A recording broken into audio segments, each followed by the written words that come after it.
luminárias tem esse nome, a cidade, por conta dos OVNIs, tá? E Que da hora, cara. Sim, nós fizemos um trabalho lá de pesquisa de campo, filmamos uns OVNIs lá, tem tudo, vou mostrar amanhã também. E vou falar de Pouso Alegre também, porque Pouso Alegre não fica muito atrás não, viu? Tem muita coisa aqui. Agora, muita coisa. por exemplo, nessa parte de pesquisa, é uma equipe pesquisando, né? São várias pessoas. Não necessariamente. Não? Não. Por exemplo, eu tenho um meu grupo de pesquisa de campo, mas nem sempre dá para todo mundo ir trabalhar em determinados junto. lugares. E, por exemplo, aqui eu vim para o congresso, mas do meu grupo só minha filha. Tá? O Beto não pôde vir, alguns outros amigos também não puderam, então só a minha filha veio comigo, que faz parte do grupo Contato OVNI Pesquisa de Campo, e muitas outras ocasiões eu vou sozinho, por exemplo, no caso de Magé, lá do Rio de Janeiro, que foi em maio de 2020. Cara, conta esse caso aí pra gente, cara, é legal você contar. Muito interessante, cara, muito interessante. E forte e bem, eu diria que o que aconteceu em Magé está no mesmo patamar do que aconteceu em Varginha, só que hoje as forças militares elas estão melhor preparadas do que em 96, então eles conseguiram fazer abafar de uma maneira assim, bem, e tiveram também a sorte do objeto, se caiu um objeto, que na verdade ou foram duas partes do mesmo objeto ou foram dois objetos. Porque nós, através do que nós pesquisamos, aconteceu alguma coisa lá na mata, na área interna da fábrica da Imbel, lá nos fundos tem uma área de mata. Pode ter acontecido alguma coisa lá, porque nós temos até imagens de muita explosão que aconteceu lá naquele local, tá? Inclusive, na ocasião em que nós fomos lá, em loco, nós presenciamos explosões de pulso magnético, tá? Que acabou com a luz da cidade, explodiu transformadores, foi uma loucura. O povo saiu na rua, o que está acontecendo, o que está acontecendo? Aí, alguns propagadores da desinformação, isso daí foi aniversário da Imbel, que realmente, por coincidência, a fábrica estava fazendo aniversário e tradicionalmente, eles estouram os fogos na parte da manhã, mas essas explosões de pulso magnético foi à tarde, final da tarde, eram 5 horas da tarde, e causou um alvoroço na cidade. E aí eu perguntei às pessoas, mas hoje é aniversário da Imbel, isso não é uma comemoração? A menina da lojinha que eu perguntei, não, a comemoração é de manhã e é só uns fogozinhos de artifício, que a gente está acostumadíssimos aqui na cidade. Agora, isso aqui... de acabar a luz e explodir transformador? Que nunca, isso, cara? Nunca. E depois, 2 dias depois, que as explosões continuaram, não foi só naquela tarde. Continuaram as explosões, caminhões militares passando por ruas que nunca passaram, eu obtive essas informações. Cara, eu fiz uma entrevista com uma moradora dali de um bairro ao lado. Ela simplesmente... ela viu a perseguição de um OVNI que passou a 20 metros acima da cabeça dela, praticamente no quintal da casa dela. Ela viu esse OVNI vermelho sendo perseguido por um helicóptero militar.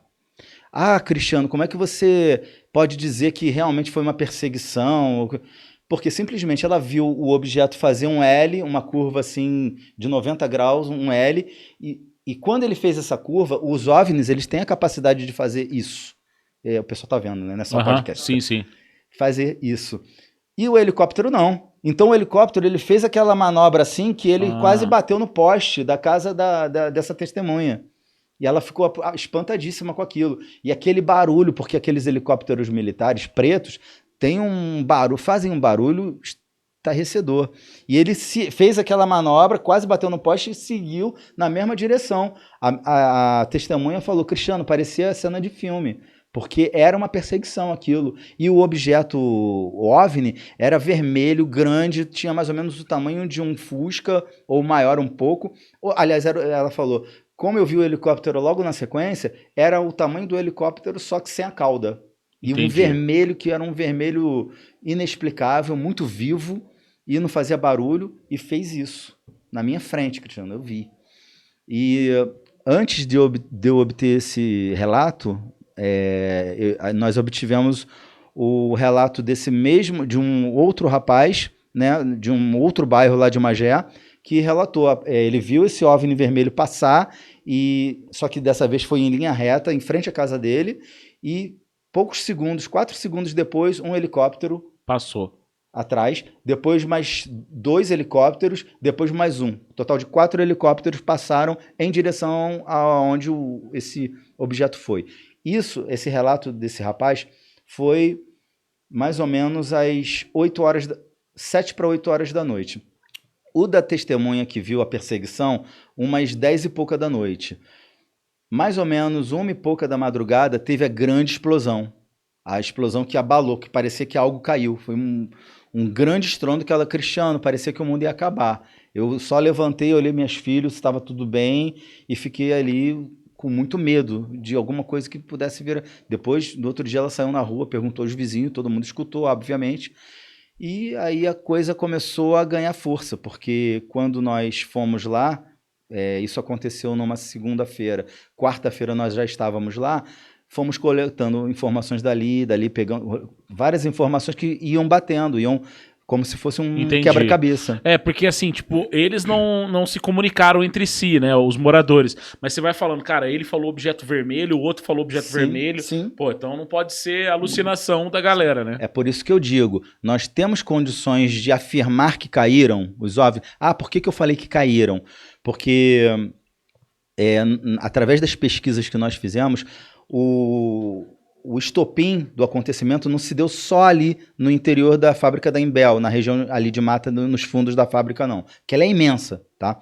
Aconteceu também na mata fechada da cidade de Guapimirim, que é ali perto também, relativamente perto, tá? Uhum. Então, foram 2 objetos que, será que foram abatidos? Não sei, que teve perseguição, teve, né? Mas, por que você sabe, Cristiano, que caiu, que alguma coisa aconteceu na mata fechada de Guapimirim? Tivemos relatos de pessoas que essa região que supostamente tenha caído lá em Guapimirim é uma mata muito fechada, até inacessível. Só que, relativamente próximo a essa mata, tem um pessoal que faz trabalho de agricultura orgânica. E eu tenho um amigo que faz parte dessa feira, mas que não mora ali, ele mora um pouco afastado, em Itaboraí. E aí ele sobe a serra para ir lá nesses produtos orgânicos que fica perto dali. Então ele obteve relatos de pessoas dali que viram alguma coisa cair nessa mata fechada. Só que quando ele voltou lá para perguntar aos moradores de lá, ninguém quis falar mais nada. E a gente já sabia que já teve presença militar ali. Quer dizer, mas você não pode falar o que você viu, o que aconteceu aqui? Ninguém quis falar nada. E ele falou que era um pessoal super ativo, dinâmico, que gosta de falar, faladeiro, gosta de prosear, né? A prosa. E nada. O pessoal se retraiu de uma tal forma como se tivesse sido intimidado. Tá? Isso deixou a gente de orelha em pé. E aí, através do Flight Radar, a gente conseguiu perceber que estava tendo atividade de aeronaves militares ali, naquele local da mata fechada de Guapimirim. O que nos leva... Eles devem ter abatido, né, essa nave, provavelmente esse OVNI. A teoria, né, que a gente, assim, mediante tudo que a gente coletou, as informações e tudo mais, é que pode ter acontecido 2 quedas, né? Se foi abatida, probabilidade existe, porque houve perseguição. Isso a gente sabe 100% certeza. Então, pode ter sido abatido? Pode. Pode ter caído por falha deles? Pode, assim como o de Varginha. A gente, sim. Né? Até porque o Pacatini, nesse documentário do James Fox, não sei se você sabe que o James Fox veio aqui no Brasil, veio. E eles fizeram o documentário Moment of Contact. Sim, eu vi o Marco Aurélio, né? Marco Aurélio Leal, meu amigo, que está encabeçando também na produção, participa ativamente das investigações na atualidade sobre Varginha. E o Pacatini foi o Vitório Pacatini, ele foi o ufólogo que trabalhou na época, em 96, juntamente com o Birajara Rodrigues, na investigação de Varginha. E o Pacatini, ele estava sumido desde a época, ele lançou o livro Incidente em Varginha, que foi o primeiro livro, depois que o Birajara lançou o livro do ET de Varginha, e o caso Varginha, né? E o Pacatini, depois que ele lançou esse livro, ele sumiu. Nunca mais apareceu, foi aparecer agora. E detalhe, o Pacatini ele apareceu agora dizendo... Depois a gente volta a desfecha Magé. Tranquilo.